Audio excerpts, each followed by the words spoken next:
Na may buntag dia sa inyohan tanan, ma'am and sir. Karong buntag bitaw. Dunay mananap sa amo ang kortina. Unya natingalag yung kay ko ani oy. Kay ngano? Sukad mo pagi ko nakakita niya dayon.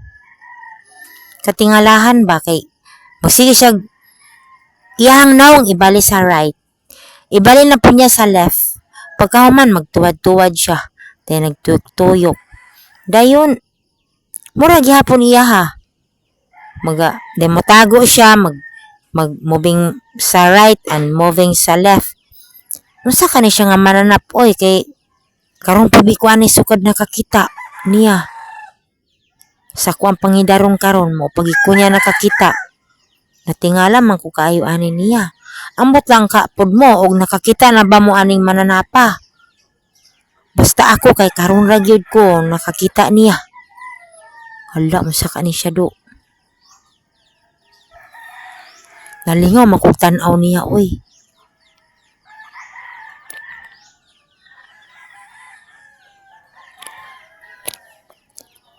Natingala kay ko yang nawong, talinis yang nawong.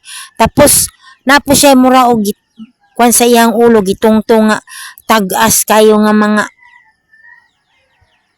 sa buhok, duha ka buhok-buhok niya sa right side ug left side. Unsa naman na iyang kuan niya buhok niya.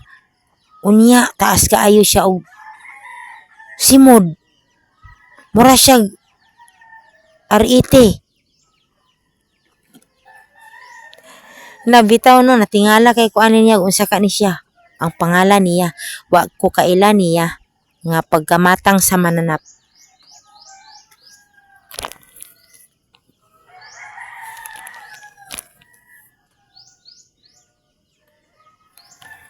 Ug mo lagi matingala ko niya dayong mura akong ginabuhat.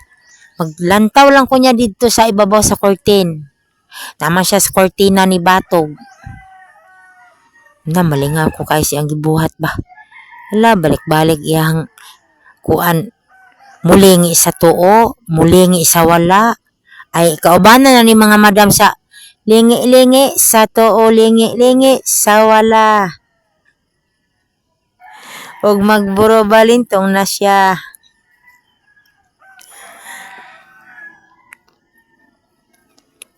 Muna gini ako karon no, mura og wala po ko gadahom nga karong buntaga makakita ko niya ani nga na wonder kay ko kay ang iyang kuan simod perteng taasa. Sus, mura siya og talagsaon ba? Hindi po nako siya familiar kapag ka mananapa. Na, wagi ko kailangan niya.